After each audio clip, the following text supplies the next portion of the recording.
İsa Mesih Hudayın sözü durmuş coşkunu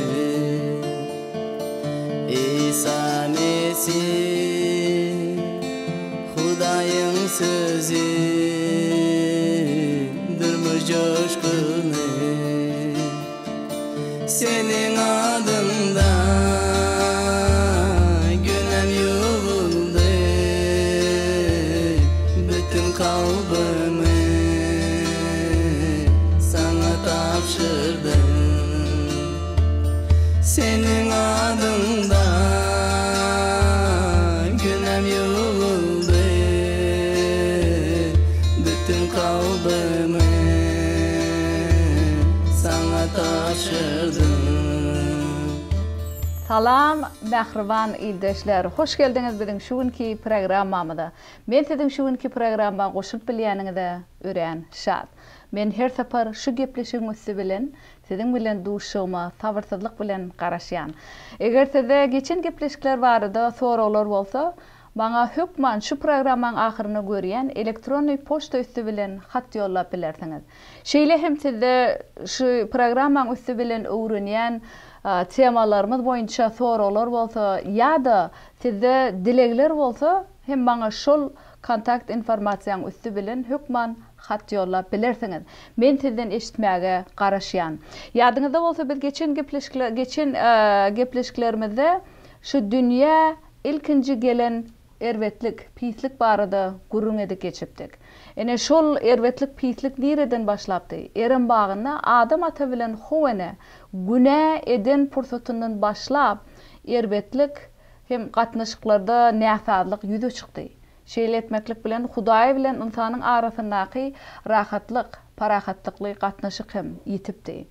Ene men şuňky gepleşigimi ýene-de şu günä hem şoň netijesi barada dowam etmekçi bu gaty uly tema. Biz köp zatlar barada gurrun etip bilýär.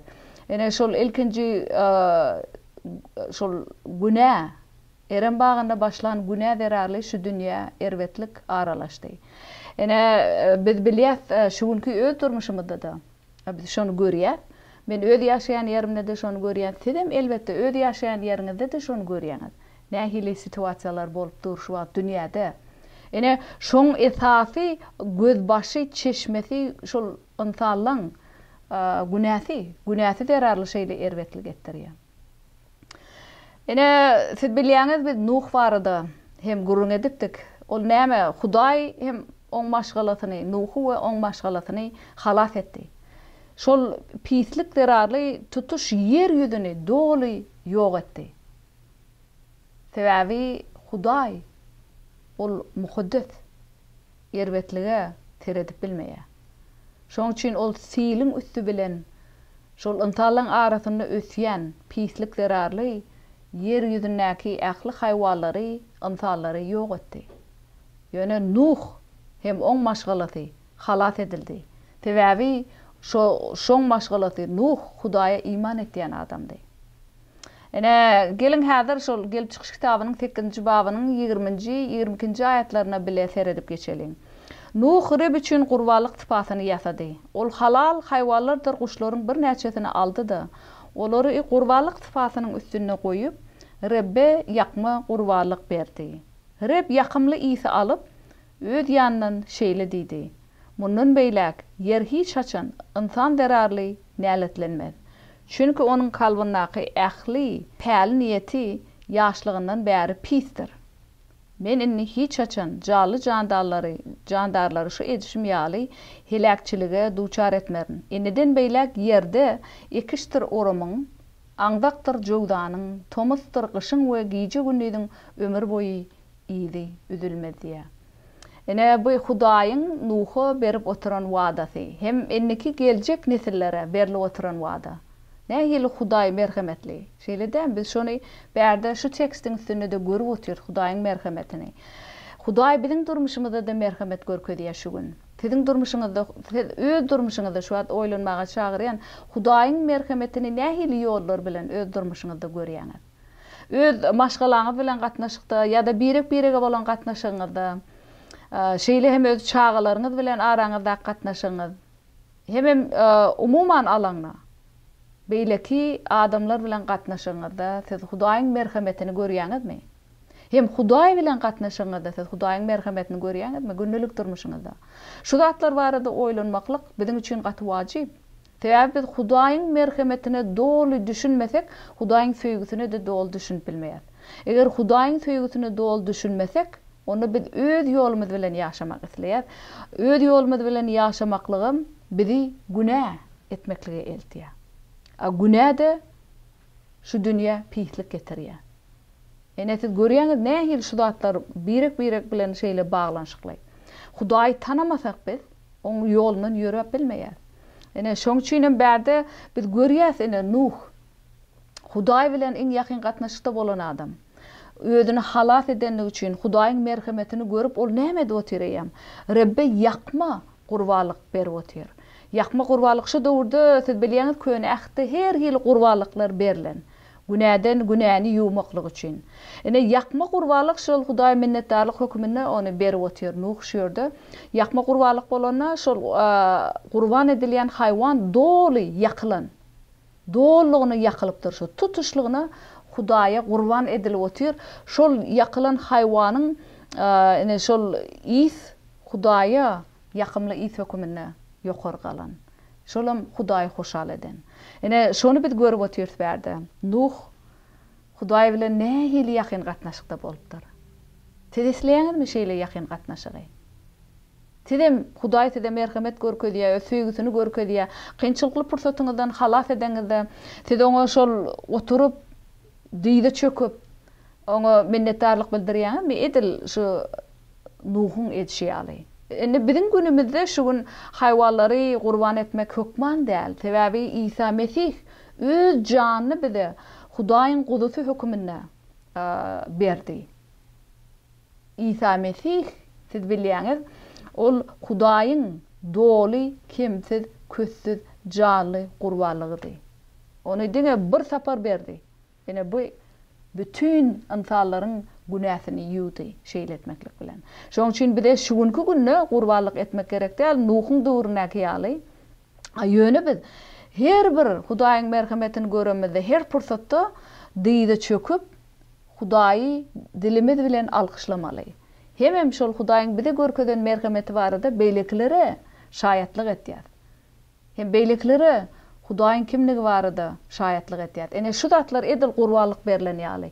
Sebäbi Hudaýyň kimdigini beýlekler bilen paýlaşmaklyk Hudaýa şöhrat getirýär. Hudaýy hoşal etýär.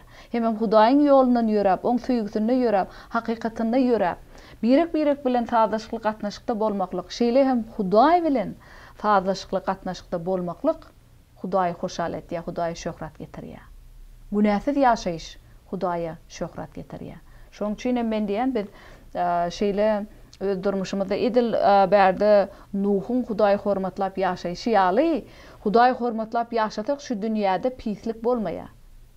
Hem biz günah etmek islemeýärse eýtim Hudaýyň mukaddes ruhyna göre ýaşamak isleýär. Men sizi şeýle etmäge çagyrýan. Nuh günäniň ölüm hem aýralyk bilen getirýändigini görkez ol bilip otur. Şoň üçin özüni Hudaýyň halas edenligi üçin şoňa gurbanlyk hödürläp otur, minnetdarlyk hökmüne. Ol şol beren gurbanlygynyň üstü bilen Hudaýa ýakynlaşdy.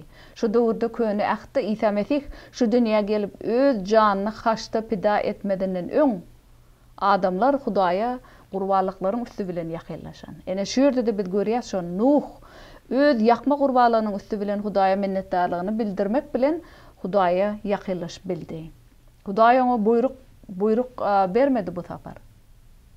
Ýöne bu sapar Nuh Hudaýyň merhametini görüp oňa şükür edip otur.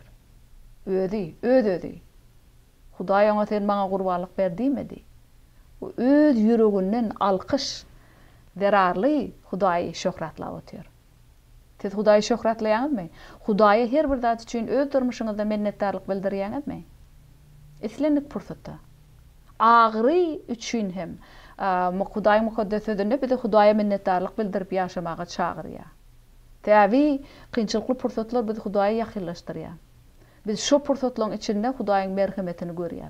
Hudaý öz mukaddes sözünde Pawlusa siz bilýäňiz ol kynçylykly pursatyň içinde şol onda näme problema bolanyny biz anyk bilmeýär.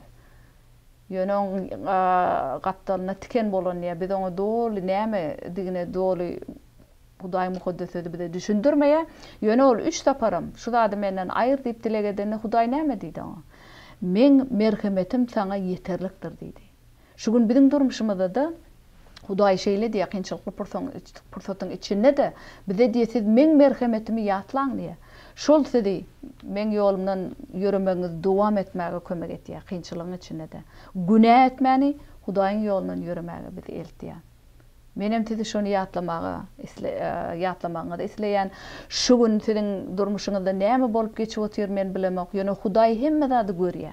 Hudaý şu wagt size ýüzlenip otýar. Kynçylygyňyň içinde edil Pawlusy ýüzlenşýär size diýär, men merhametim size yeterlik diýär. Ene bu 2-nji Korintoslar kitabyna özüňiz seretip bilýäňiz. Men merhametim sana yeterlik diýär. Yeterlik bolor diýene ol yeterlik bol hakykat. Hudaýyň hakykaty. Şu hakykaty iman etip ýaşamagy men çagyrýan. Nähili pursatyň içinde bolsaňyzam şu wagt. Hemem bärde Nuhun Hudaý hemişe alkyşlap, şöhratlap ýaşaýşaly, sede şeýle ýaşamaga çagyrýan. Her ýagdaýda minnetdarlyk bildirmäge. Hemem Hudaýa tabin bolup ýaşamaga sede çagyrýan. Ene şu zatlar Hudaýy hoşal etýär. Şu zatlary Hudaý hoşal etýär.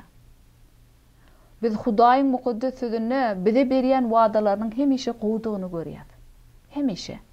Hudaýyň wagdalary bizi kynçylykly pursatlardan alyp geçýär. Siz bilýänsiňiz, Zebur kitabynyň 108-nji bab nähili uzun bab. Ene şonu 50-nji aýatda Dawud paça näme diýär? Şu kynçylykly pursatyň içinde maňa ýeketek şol köşüşdirýän zat sen wagdalaryň ey Hudaý diýär.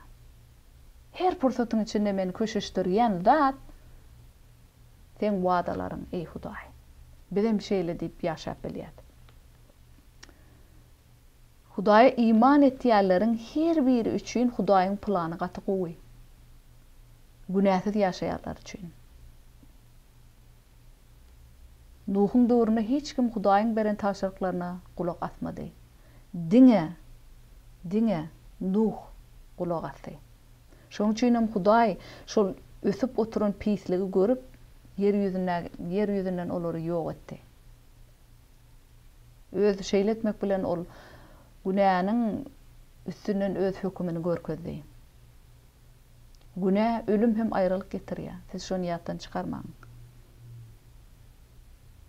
Yine de bir gedek öz durmuşyňyz barada oýlanmaga çagyrýan. Şu wagt öz durmuşyňyz barada oýlanaňyzda bu Nuh ýaly Hudaýa gulak goýýaňyzmy ýa-da şu Nuhun döwründäki şoň döwürdeşleri ýaly Hudaýa tabin bolaňyzakmy?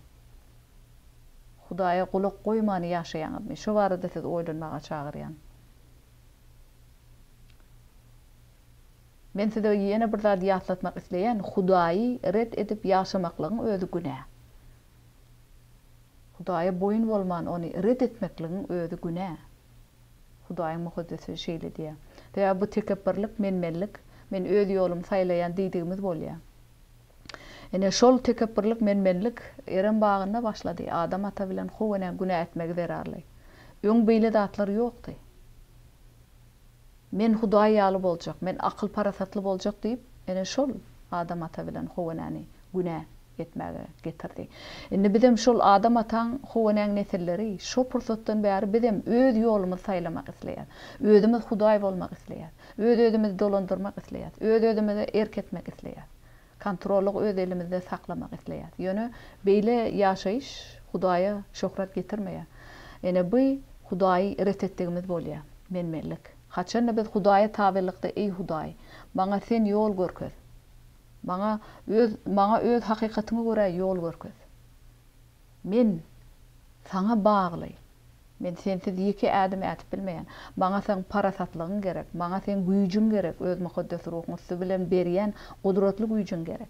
Diýip biz şeýle ýaşasak, şonu Hudaý bizi ýokary galdyrýar. Hem bizi kömek etýär. Şeýle ýaşaýyş Hudaýa şöhret getirýär. Eger siz Hudaýyň ýolundan ýöremek saýlasaňyz, onda ýaşaýşa eýe bolýaňyz. Eger öz ýoluňyzy saýlasaňyz, bu siziň Hudaý bilen gatnaşyňyzda ruhy taýdan ölüm hem aýrylyk getirýär. Bu hakykat. Hakykat. Hudaýyň Nuha bolan wepalygy şeytandan üstün çykmak üçin Hudaýyň şol İsa Mesihiň biziň üçin iwerendigini görkezýär. Şo gatnaşykdan şonu görüp otyr. Şu gün hem Hudaý merhametli. Şu gün hem Hudaý merhametli. Onuň gudraty baradaky biz şaýatlyklara seretip geçdik. Nuhyň durmuşynyň üstü bilen şu datlar gördük. Maşgallatyň Nuh hem şo maşgallatynyň üstü bilen görüp otyr. Ene günä şol pursatdan eren bagyndan adam ata bilen Huwaň günä eden pursatyndan bäri şu dünýäde problema bolup gelýär. Şu günem günä bu näme? Günä diýemne näme siziň gödüňizde gelýär ilki bilen? Näme zatlar pikir etýäňiz günä diýemne? Şo günäň nämedigini düşünmeklik hem wajyp. Ene şol gelip çykyş kitabynyň 3-nji babynyň 1-nji 6-njy ayatlaryny okanmada biz görýär. Nähili günä şu dünýä inen. Hudaýa gulak asmadyk. 2-nji babyň gelip çykyş kitabynyň 2-nji babynyň 17-nji aýatyna Hudaý adam ata entek Huwaňa bu dünýä gelmänkä oňa tawşyryk berdi. Ol şu bagdaky eren bagnak agaçlaryň hemmesini görkezdi de şolaryň hemmesinden iýip bilen. Ýöne ýagşy ýaman taýgyryş agajynyň iýme diýip tawşyryk berdi. Ene bu Huwaňa entek şu dünýä gelmänkä. Adam ata berilen tawşyrykdy. A ýöne Huwaňa 3-nji babda siz görýäňiz ýylanyň mekir, eň mekir haýwanyň sözüne gidip şol iýme Hudaýyň etmediýen zadyny etdi. Hudaýyň beren tawşyrygyny terk edip şeytanyň sesini dinledi. Hudaýa şüphetdi. Hudaý ýaly akylly, paýhatly bolmak isledi. Ene şu pursatdan bäri biz görýäs. Şu günä dowam etip gelip otyr.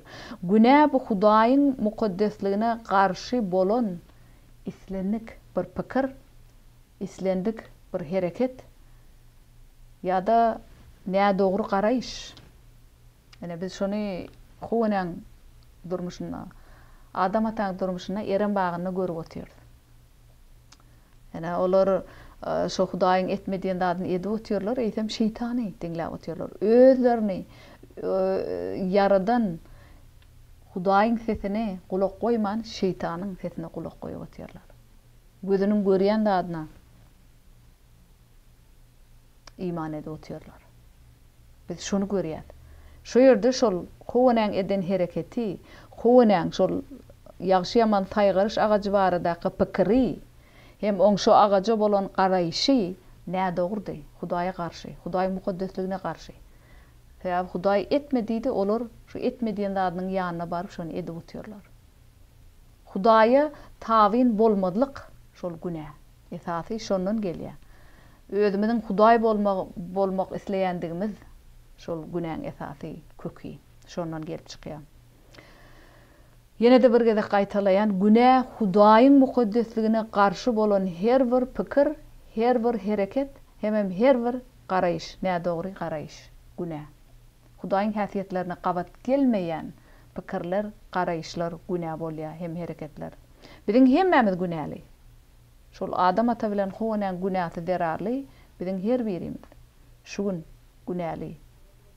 Bu barada biz käbir aýatlary siziň bilen seretip geçer. Dawud paçaň aýdan datlaryna men şol enemin gowrusyna galan pursatymdan başlap men günäli diýdi ol. Şonu görýär. Ene bärde Rimler kitabynyň 3-nji babynyň 23-nji aýatyna şeýle diýär. Sebäbi hemmeler günä edip Hudaýyň şöhratyndan mahrum boldular. Hemmeler günä edip Hudaýyň şöhratyndan mahrum boldular diýär. Şonu biz ýatdan çykarmaly däl. Sebäbi ýene de bir gede gaýtylýan şu adam ata bilen Huwaňyň eden günäsi derarly.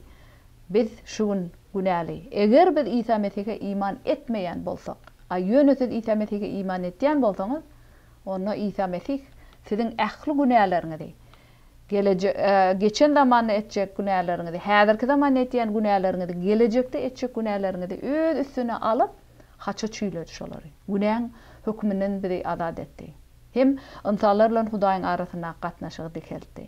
Aýöne İsa iman etmeýän bolsaňyz, siz onda entegem günäli.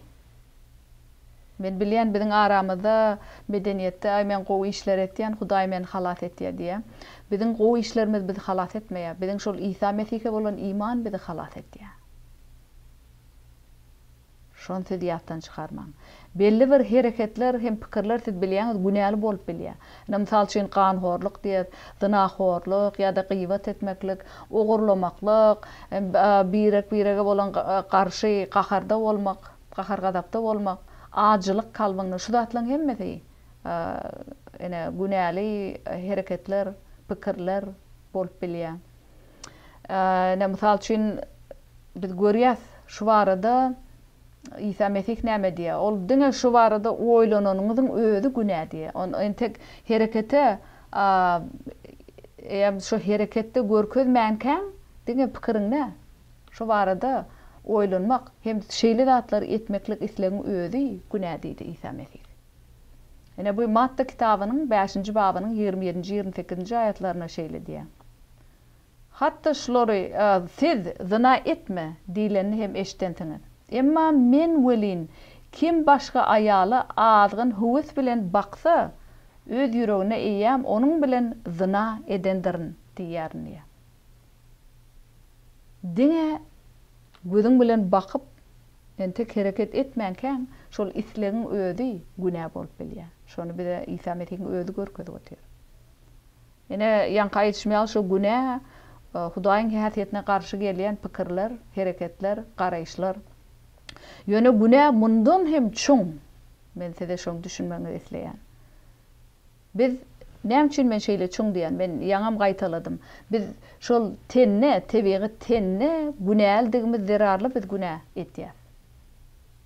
Sebäbi adam atan howaň nesiller hökmünde biz şu tebigatymyz günäli biziň insan tebigatymyz. Şo sebäpli biz günä etýär. Adam ata ilki eren bagyna günä etdi, men şonu diýdim tede. Hudaý oňa näme diýdi? Gel çıkış kitabynyň 2-nji babynyň 17-nji aýatyna. Hudaýymyz Rab Adama şeýle emretdi. Sen bagdaky islän agaçlaryň meýwesinden arkaýyn iýip bilersiň. Ýöne ýaxşy ýamany saýgaryş taragynyň meýwesinden iýmegin. Çünki şondan iýen günüň sen hökman ölersiň diýdi. Şeýle tawşyryk berdi. Ýöne gelip çıkış kitabynyň 3-nji babynyň 4-nji 6-njy aýatyna näme görýär? Ýöne ayal ondan iýip günä etdi. Yılan ayala şeýle diýdi. Ýok, ölmersiňiz. Şol agajyň meýwesinden dadan günüňiz Hudaý siziň gözüňiziň açyljakdygyny we edil Hudaý kimin boljakdygyny hem de ýaxşy ýamany saýgarjakdygyny bilýär. Ayal bu agajyň meýwesiniň iýmit üçin gowdugyny, gözü ýakymlydygyny we onuň akyl paýgat berýändigini görüp ondan alyp iýdi. Ýanynaky adamtyny da berdi. Ol hem iýdi. Ene bu gelip çıkış kitaby 3-nji bab 4-nji 6-njy aýatlar. Şonu biz görüp otyrdy berdi. Yılan Hudaýyň özlerine şol meýwe agajynyň iýme diýen beren tawşyrygyna garşy gidip otyr. Şeýle etmek bilen ol adam ata bilen howaň kalbyna şeytan şüphe salyp otyr. Näme diýär? Ýok, siz ölmersiňiz. Ýöne 17-nji 2-nji bab 17-nji aýatda Hudaý Adama ta beren tawşyrygyna näme diýdi? Sen şu daratyň meýwesinden iýme, çünki sen şondan iýen günüň hökman ölersiň diýdi Hudaý. Hökman. Ruhtaýdan eger sen meň tawşyrygym berjäy etmeseň, biziň aramyzda Hudaý bilen insanlaryň arasyna ruhu taýdan aýrylyk düşer. Ene şol berdi ruhu ölüm. Hudaý bilen insanlaryň arasyna aýrylyk. Ýöne şeytan toň gelip şu Hudaýyň sözüni ýalana çykaryp otyr. Ol şu gün biziň durmuşymyzda da şeýle etýär. Hudaýyň sözüni ýalana çykarýar. Biz hem şol şeytanyň aýtýan zatlaryna görä hereket etsek, ene şol bizi günä etmäge eltýär. Şu dünýä pislik, erwetlik aralaşdyrýar. Biz şonu görýät berde de ýok ölmersiň. Şu agajyň meýwesinden dadan günüň Hudaý diye, ol Hudaý eýem günäkärlap otyr bärde. Hudaý sen gözüň açyljakdygyny bilýär. Hem sen edil Hudaý ýaly boljakdygyny bilýär. Hudaý ýaly tenem ýaxşy ýaman taýgyrjakdygyny Hudaý şonu bilip, sana şu agaçdan ime diýip otyr diýip, Hudaýyň sözüni ýalana çykaryp otyr. Şeytan nähil mekir. Ol bide de şu öz durmuşymyzda da kynçylykly pursatlaryň içinden geçemede diye Hudaý seni ýatdan çykardy. Hudaýa sen iman etme. Sen dilek ettin, Hudaý sana jogap bermedi diýip şeýle yalan datlary biziň aňymyza salýar. Men öz durmuşymda da şonu görýän. Kynçylykly pursatlaryň içinde men Hudaýa şüp ketip başlamny şol adam ata bilen howanany öz ýadyma salýan. Täbi şeytan şol bir usuly şu gün biziň durmuşymyzda da ulanýar. Adam ata bilen howanyň durmuşyna ulanylan usul şu gün biziň durmuşymyzda da şeytan şonu ulanyp otyar. He, Hudaý şeýle diýdimi? Ýok, diýmedi. Hudaýyň sözüni ýalana çykarýar. Ay Hudaý hakykmy, o dälmi, siz näme ýöne bolmadyklarda iman etdiňiz diýip men aňymda käwat şeýle de şüpkeler boldy garaňkylygyň içinde, gamgussaň içinde. Ýöne men ýene de şol aýdym dinlemek bilen hem Hudaýyň sözüni okamak bilen Hudaýa iýdime, Hudaýa dolanım. Men sizi hem gatsep bolmaga çagyrýan. Göze yakımlı görünýän zatlaryň üstü bilen şeytan bizi aldaýar. Ene biz şonu görýäs. Aýal diýe bu agaçyň miwesiniň iýmidi üçin gowdugyny, göze yakymlydygyny, hem onuň akyl paýhat berýändigini görüp ondan alyp iýdi diýe. Bizde de şu wagt gözümizde yakymly görülýän zat. Şu dünýäde görýän zatlarymyza tarap biz ymtylýas. Hudaýa tarap ymtylmany. Ýöne Hudaý bize öz mukaddesetini tawşyryk berdi. Edil adam ata beren tawşyrygy ýaly bize de men hakykatymdan ýöre, men ýolumdan ýöre diýe. Eger siz Hudaýyň sözüni gündelik durmuşyňyzda alyp, şonu şu ýerde berilýän her bir wadalary okap, şoňa görä ýaşasaňyz, şonu siz rahatlyk tapýaňyz. Şu ýerdäki aýdylýarlar hakykat, ýöne şeytan Hudaýyň sözüni biz şu gün biziň durmuşymyzda da şonu ýalana çykarmak isleýär. Hudaý hiç için yalan sözlemeýär. Siz bilýäňiz, şeytanyň häsiýeti yalançylyk. İsa bu barada Yohanna kitabynyň 8-nji babynda diýär, özüňiz okap bilýäňiz. Şeytan yalançylygyň atasy. Ýöne şeytan Hudaýy yalançy etip görkezmek isleýär. Siz şu ýerde aýdylýan hakykatlar barada oýlanmaga çagyrýan. Adam ata bilen howanyň eden hereketlerini siz ýene de gaýtalamaň. Eýsem Hudaýa iman edip, Hudaýa şöhrat getirip, oň hakykatyna tabin bolup ýaşamaga sizi çagyrýan. Şonu siz günäden azat bolýaňyz. Gynantagan biziň şu günki gepleşigimiz tamamlanýar. Men sizi ýene de eniki gepleşigimize goşulmaga çagyrýan. Häzirlikçe hoş sag bolun.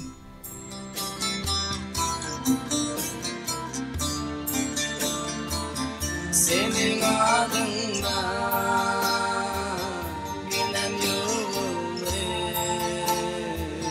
bütün kalbimi sana tapşır.